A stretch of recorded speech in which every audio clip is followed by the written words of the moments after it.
Hello and welcome to Mother Care. It's always a pleasure and privilege bringing the show to you every single week, and today is no different. My name is Marian. Thank you so much for tuning into the show. All your comments, all your questions, we have received them and we will deal with some of them today. Keep them coming in. And today's topic is quite interesting, and everyone, and I mean everyone, should have a basic knowledge about today's episode. So I will start with a short feature documentary on our topic, and I'll see you on the other side.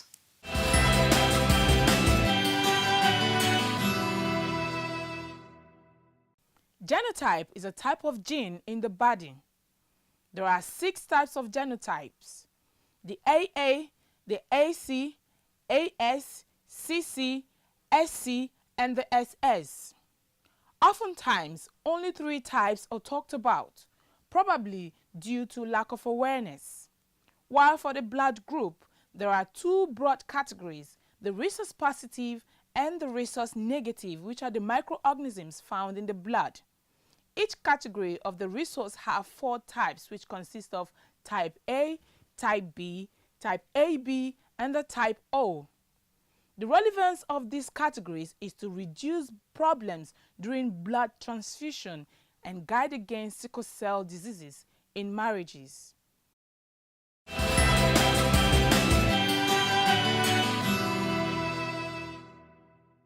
Welcome back. So you now know our topic is genotype and blood group from our feature documentary. But what do real mothers out there know about their blood group or their genotype? We went to the streets to find out.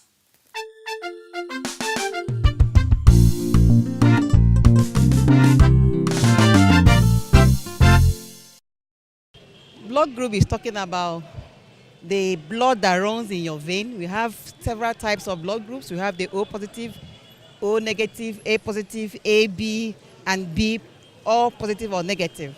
But when you come to genotype, that one is genetic. He's talking about whether you're AA or AS or SS or AS, as the case may be. In this our contemporary world, there's something that is very common.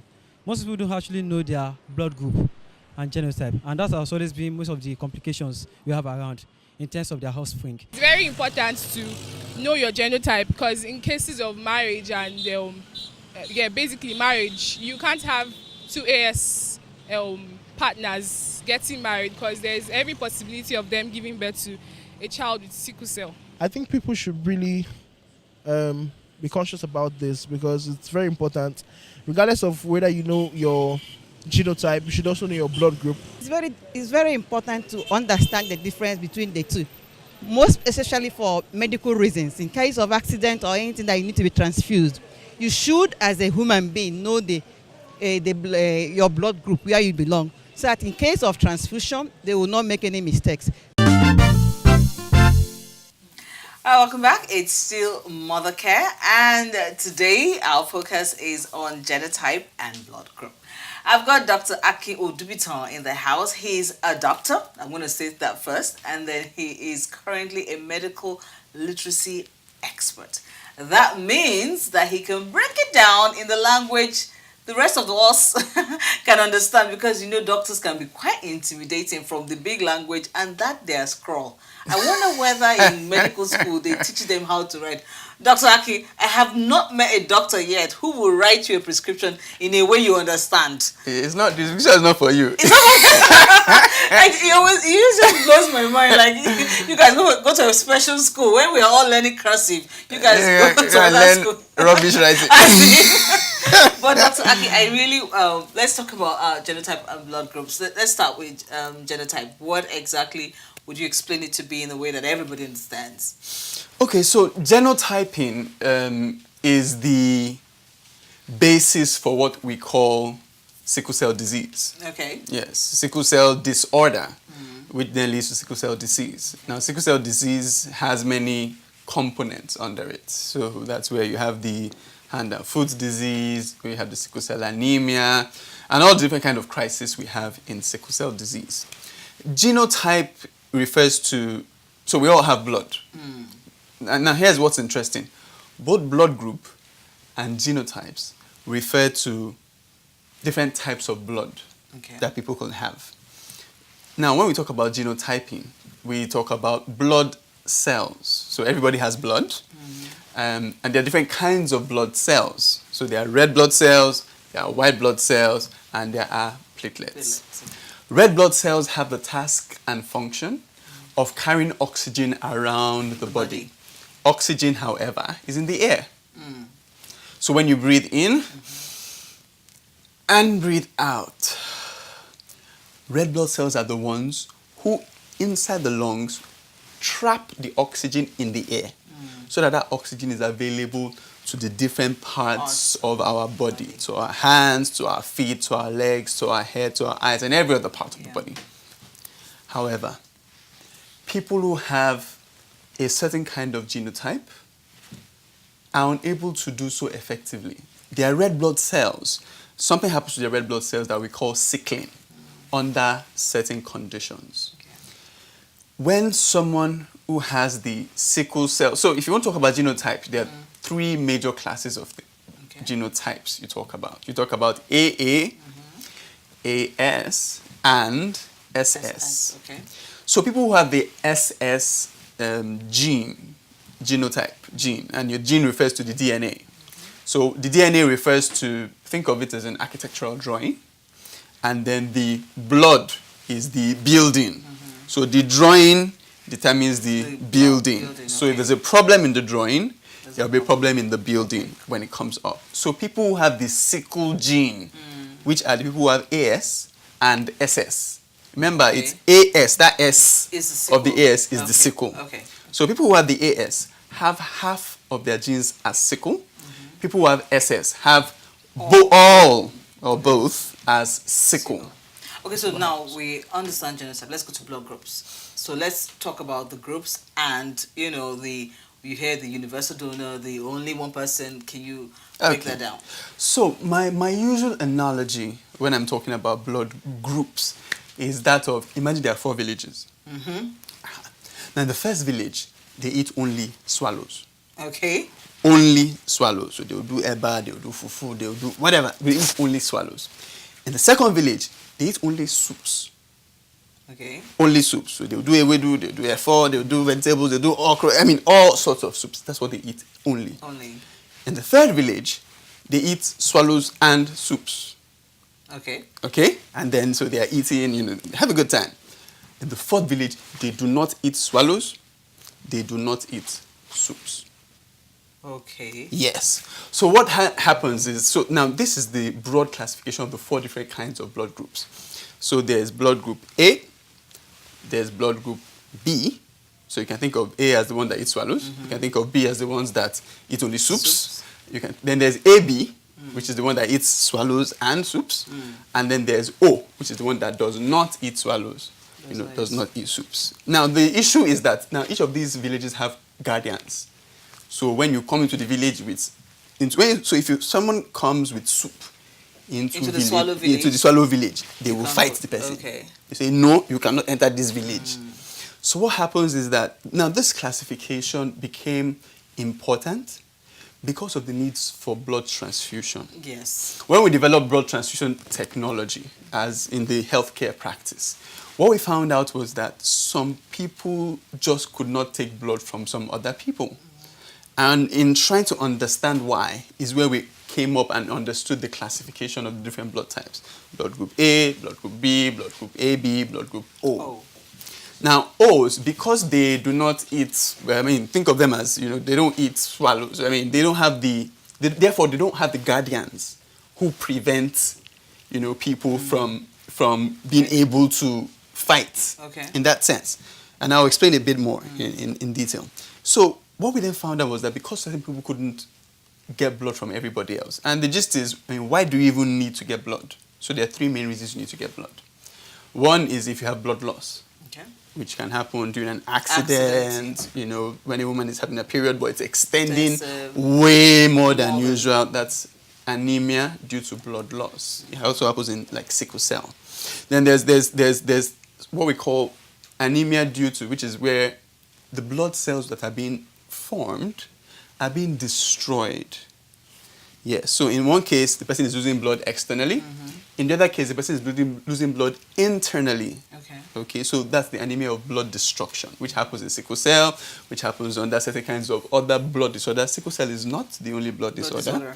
The blood grouping thing is not a disorder. It is just how It's just things how you are. are. It's like saying there's a black man, there's a white man, you know, there's a French man, there's an Englishman. That's not a disease in that sense. You know, so, and then the third way you could lose blood is if the blood is being produced from the body. It's produced in the long bones of the body. If the long bones of the body are not producing blood in the right quantities, either because you're not having a proper diet, yes, or the person has a sort of cancer that has destroyed the long bones of the body, and other conditions as well. When those things happen, then the person would need, if any of those three factors happen, the person would need a blood transfusion. However, he cannot get a blood transfusion from just anybody. He needs to get a blood transfusion from someone whose blood is compatible with their blood. So, someone with the blood group A can only get blood from someone with the blood group A and O. Yes. The reason why they can get blood from O is because the people there are not conscious particularly of swallows or vegetables. They are free people. You know, they're free. They can just do anything they want. But people from blood group A can only take blood from people with blood group A and O. People from blood group B can only take blood from people with blood group B and O. Because, again, people that are eating soup also like other people that are eating soup. Okay. Yes. And the other people, the O people, are free people. They can go anywhere. Okay. People from blood group AB can only take blood from people with AB, because if someone with A gives them blood, the guardians of that village will fight. Yes, the guardians of that village will fight them if it's an A alone. If it's a B alone. Okay. You know. So can they take from O too? They can take from O as well. Because O gives everybody. O gives everybody. A, however, has a caveat, because even though it fights them, but he recognizes a fellow member. He says, okay, well, we eat swallows and soup. So if you have swallows, maybe I think I can live with you. So that's where A takes A from A. It can take from A and keep it, even though yes, there's an initial attempt to mount a resistance. Okay. It can take it, and same thing with B. Okay. So he says, I do soup too. So if you have soup, maybe we can talk. Okay. And that's what also happens for the person with AB. So while the O people can give blood to everybody, the AB can receive from everybody. Oh, okay. Yes. But the O cannot receive from everybody. O cannot receive from everybody. It needs to receive from only O, but can give to everybody. Yes. Now, one of the things that happens, especially, I know we're running out of time. One of the things that happens, especially when you're getting a license, you have that part that says blood group. Yes. And people just feel it. Yeah. Anyhow. Yeah, I've seen people just like, I've been somewhere when someone's like, what's the same blood group? Just write. And then someone says, just write O. O is just universal. That tag. How important is it for people to take that seriously, especially in licenses? Okay, so the reason obviously for licenses is because driving puts you at risk of one of the topmost causes of blood loss, which is accidents. So when there's an accident, a vehicle accident, whether it's vehicle versus vehicle, whether it's vehicle versus pedestrian, eventually, usually in accidents, there's a lot of blood loss. Yeah. Now, what an accurately filled blood group space in the driver's license does is that when you come to a care center, they know up front what blood to give. However, because we healthcare givers know what you people do. We do not take the chance, so more often than not, we would give O negative blood. Okay, so say, okay, you know what? Let's give O negative blood, and there's a negative positive part of it as well. Yes. So someone can be A positive or B positive or A negative and B. And the negative positive part refers to the rhesus, which is a different kind of classification for the blood group. Now, where it's really, really important, so to save time, where it's really, really important is in pregnant women. Yeah, so women who are whatever negative need to be especially aware of their blood group. And when they get married, they also need to be aware of their husband's blood Blood group. group. Yes, so that if their husband is negative as well, they're fine. Okay. But if the husband is positive, then there's a risk that the child they're going to have, it can be positive and negative, has to be one. Okay. Could be positive, and the child is positive. What usually happens is that the body of the Sees it mother sees it as a stranger. Foreign and Yes, and kills it. But I know there's an It kills injection it. for it. Yes, however, it's not as serious a problem because we have found a workaround. You know, the healthcare community has found a workaround. So if we, think of it as, imagine someone wants to rob your house, God forbid, and then he finds your security guard and then just plies him with wine, women, and wealth, and so, Yeah. so what we do is that we kind of suppress the immune system of the mother Okay. at the point of highest risk. Now, the point of highest risk is during childbirth. Childbirth. Because it's during childbirth that the blood of the mother can mix with the blood of the baby. Okay. And then the potential for recognition Recognition. as a foreign body happens. Okay. And so at the point of highest risk, usually within 72 hours of childbirth, after or during, before, the woman is given an injection called Rogan, which then goes to suppress the immune system so it doesn't recognize the baby as a foreigner and therefore allows attack or mount an attack. So usually what then happens sometimes is that the first child escapes, even if the child is, but next ones are then highly at risk. Now I know that we have to go, but one last question before we go: how important is marriage counseling and genotype? Because we have that thing of I really really love her, and we're just gonna do it. We're just gonna do it, the AS thing. Okay. How important is it about before you get married to know your genotype? Well, first thing is that you have to know. If you're going to make the decision, it needs to be an informed decision. You need to understand the risks. Okay. You need to understand the risks you're exposing yourself as a parent and the responsibilities that come with it. Yeah. You also need to know the risk you're exposing the child, the unborn child who does not know you love each other. Yes. You need to understand the risks also. The truth is that you could be lucky and have 4 AA children, and you could also be unlucky and have 4 SS children, even though the risks and the probabilities differ from child to child.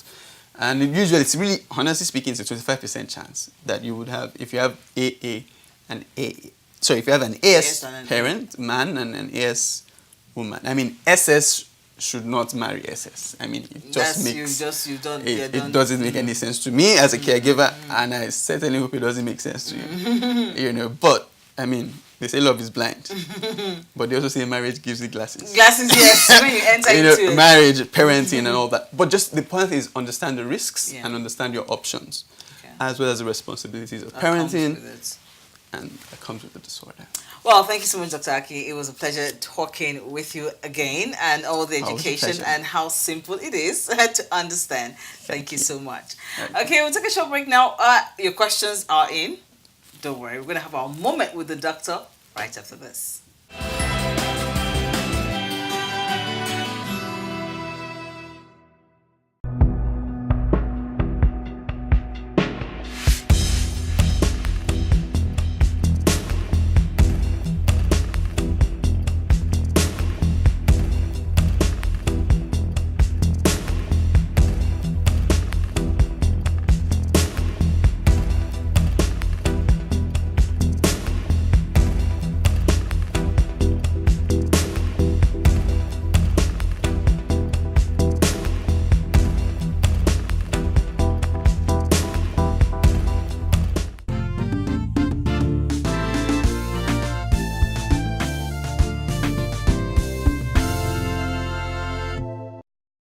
Welcome back. It's still Mother Care, and it's our moment with our doctor. Dr. Clement is in the house. It's great to have you. Thank you so much. Dr. Clement, what's your genotype? Well, you have a daughter, right? I'm AA, so my son obviously will be AA. How do you know? Is your wife AA too? Yeah, my wife is AA, but she's resource negative. She's resource negative. Okay, so we share that in common. Yeah. Oh. All right. Okay, so let's go to your questions now. We've got the first one that says, Doctor, my sperm is not thick in recent times as it used to be, and he's planning for his wedding. Can this affect fertilization and possibly the strength and quality of one's offspring. Okay, that's a new one. Well, this man, you never marry now. He's thinking ahead now. He's thinking ahead. No, but he's planning for his wedding. He said that it's not as thick as it used to be. So where are you using it? Have you been wasting it? Police. Anyway, Okay. that's a joke. Yes, the quality of sperm cell cannot be determined by just looking at what you see. Okay. That is just the semen you are seeing, a medium at which transport the sperm cells themselves. Okay. So all you need to do if you are not sure is to go for a test, but that may not be necessary. Just get married, First. try it out, and by the time you try for a period of time and you are not succeeding, then you can do that. But however, lifestyle can actually, yes, affect the quality of sperm. Oh. Then health, the state of health too can affect. One that is alcoholic, not necessarily getting drunk, but alcoholic. Oh, okay. You know, so it's likely to have the sperm cell affected, and then the one that's on drugs can also have that.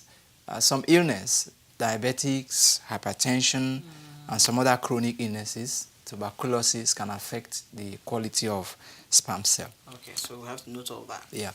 Okay, the next one says, I've been taking a certain drug for family planning, but stopped this month. And my menses is now not that clear. Yeah, we do not exactly know what it meant that it's not clear. clear. Some will say it's dark, or Okay. it has cloth.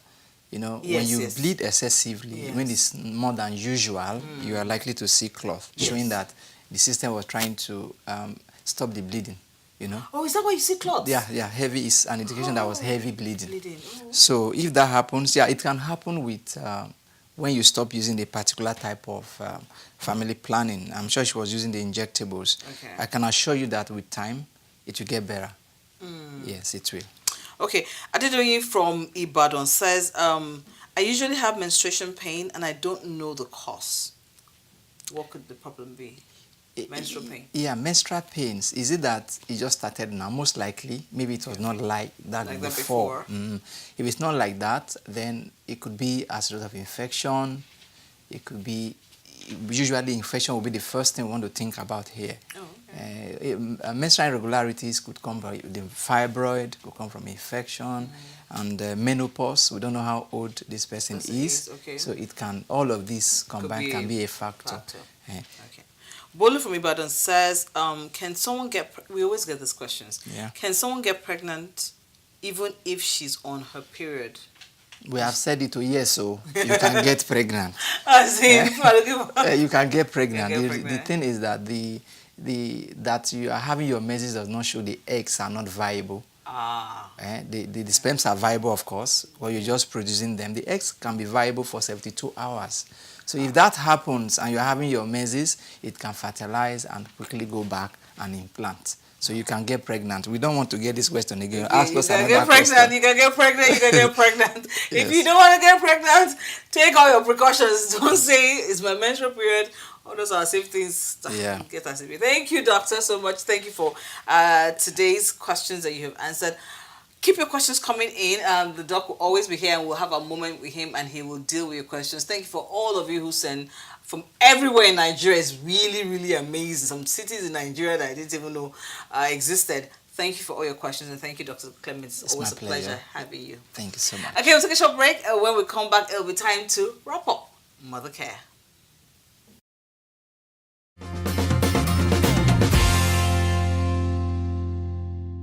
And that's been the show today. We do hope you got a lot of education and information. Final thoughts for all of us who have driver's license. Please do not fill the blood group from the top of your head. Make sure that it's the right information. It's not as expensive as you think to find out your blood group and your genotype. And the good thing is that once you find out, it doesn't change. You don't have to do it 5 years from now, 6 years from now. It's done and dusted. So please take the time to find out what your blood group and genotype is. That's been the show today. Thank you for all your questions, all your comments, and all the messages we get from everywhere in Nigeria. We truly are grateful. We'll be back same time, same station next week. My name is Marian. To all the ladies out there, being a mom, best job in the world. Thanks for watching.